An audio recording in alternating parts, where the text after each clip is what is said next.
Hello friends, class 8 से अपना chapter start कर रहे हैं कंपेयरिंग क्वांटिटीज। आज हम इसकी एक्सरसाइज 8.3 के आपको क्वेश्चन करके दिखाएंगे। 8.3 एक्सरसाइज बेस्ड है सिंपल इंटरेस्ट, अमाउंट और कंपाउंड इंटरेस्ट पे। तो चलिए क्वेश्चंस को स्टार्ट करने से पहले इन तीनों चीजों के बारे में आपको बताता हूं कि सिंपल इंटरेस्ट कैसे निकाला जाता है, अमाउंट और कंपाउंड इंटरेस्ट, और इसमें कौन-कौन सी कंडीशन है। ठीक है, सबसे पहले सिंपल इंटरेस्ट की बात करें तो सिंपल एक डायरेक्ट फॉर्मूला है सिंपल इंटरेस्ट निकालने का। क्या? P into T into R upon 100। सो P क्या होता है? प्रिंसिपल। अब प्रिंसिपल क्या चीज है? प्रिंसिपल क्या है कि जो सम ऑफ अमाउंट आप जमा करोगे वही प्रिंसिपल होगा। T is the time period, कितने समय के लिए करोगे।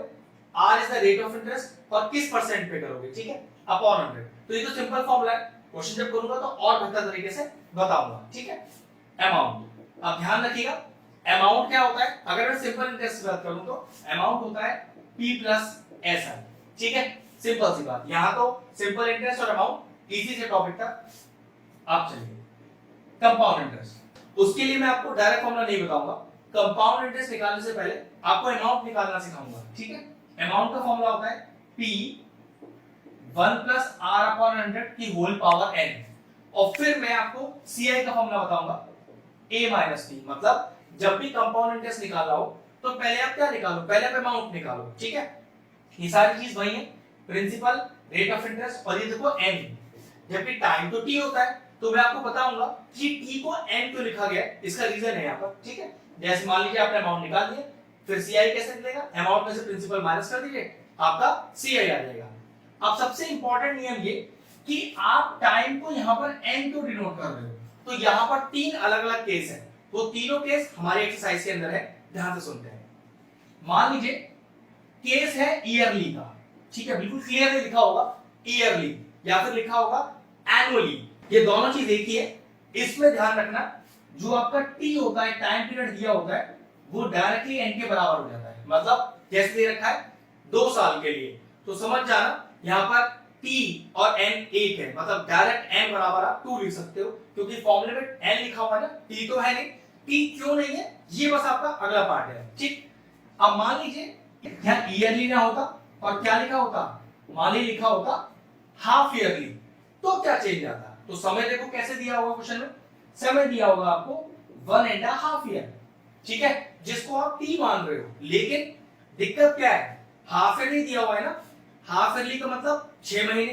तो अगर मैं आपसे पूछूं कि 1.5 साल में 6 महीने कितनी बार आएंगे, तो देखो 6 महीने 6 महीने 6 महीने, भाई 6 6 6 हो गए 1.5 साल, तो यहाँ n हो गया 3।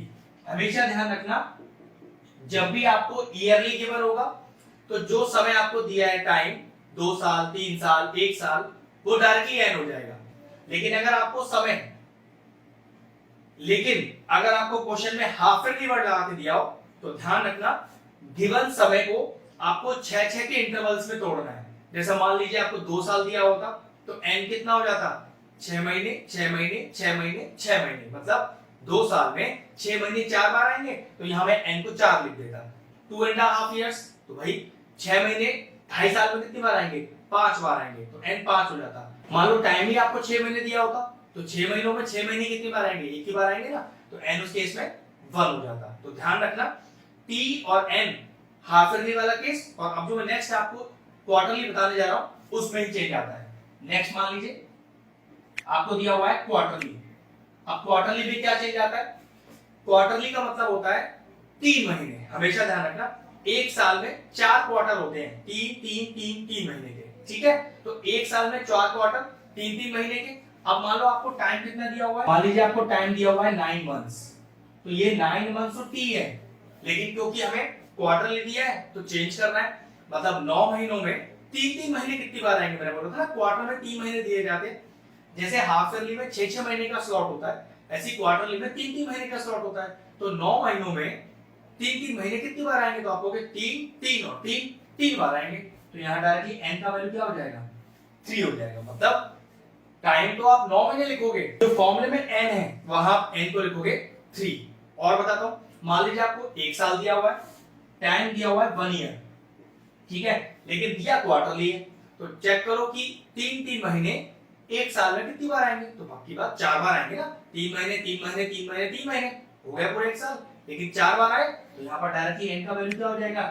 4 हो जाएगा। तो यहाँ पर इस तरह से टी और एन का रिलेशन है जो यूज करने के लिए सिर्फ होगा हाफ ईयरली और क्वार्टरली में। ईयरली में तो टी और एन बराबर होता है। अब ये पूरा कंसेप्ट हुआ एसआई, अमाउंट और सीआई का। अब चलिए इसकी मैं क्वेश्चन स्टार्ट करता हूं। चलिए क्वेश्चन नंबर 4 सॉल्व करते हैं। मैं अपनी बुक से पढ़ता हूं। क्वेश्चन कह रहा है कि I borrow ₹12,000 from Jamshed at 6% per annum. ठीक है, आई बोरो मतलब ये हम किसकी बात कर रहे हैं? हम बात कर रहे हैं प्रिंसिपल की। तो हमने कितना बोरो किया? मैंने बोरो किया है 12,000 रुपए। और क्या कह रहा है? From Jamshed at 6%। तो रेट ऑफ इंटरेस्ट दिया है मुझे 6% का। और क्या दिया हुआ है? Per annum simple interest for 2 years. Okay, time है 2 इयर्स, लेकिन ये पैसा मैंने लिया है जमशेद से सिंपल इंटरेस्ट पे। ठीक है, क्वेश्चन का अगला part, had I borrowed the sum at 6%, मतलब अगर ये पैसा मैं 6% पे ही लेता लेकिन कंपाउंड इंटरेस्ट पे, तो how much extra would I have to pay? तो मुझे कितना एक्स्ट्रा पे करना पड़ता? मतलब कहने का ये हुआ कि पहले इसको सिंपल इंटरेस्ट की तरह निकालो, फिर कंपाउंड इंटरेस्ट की तरह निकालो और चेक करो कितना डिफरेंस आ रहा है इंटरेस्ट में। तो चलिए सबसे पहले ऐसा ही निकालते हैं। तो ऐसा का फॉर्मूला होता है P into R upon 100। तो P है हमारा 12,000, T हमारे पास है 2, रेट ऑफ इंटरेस्ट 6 और अपॉन 100। ये कैंसिल आउट हो गए, 2 0 2 0, तो 120 into 12 हो गया 144 और एक 0 पीछे लग गया। मतलब कुल मिला के सिंपल इंटरेस्ट आया मेरा 1440 रुपीस। लेकिन सोचो क्वेश्चन कह रहा है कि ये पैसा मैंने सिंपल इंटरेस्ट की जगह अगर कंपाउंड इंटरेस्ट पे लिया होता, सारी क्वांटिटीज तो सेम है लेकिन निकालना क्या है? Compound interest. उसके सबसे पहले हम क्या निकालते हैं? Amount. Formula A is equal to P 1 plus R upon 100 की होल पावर n।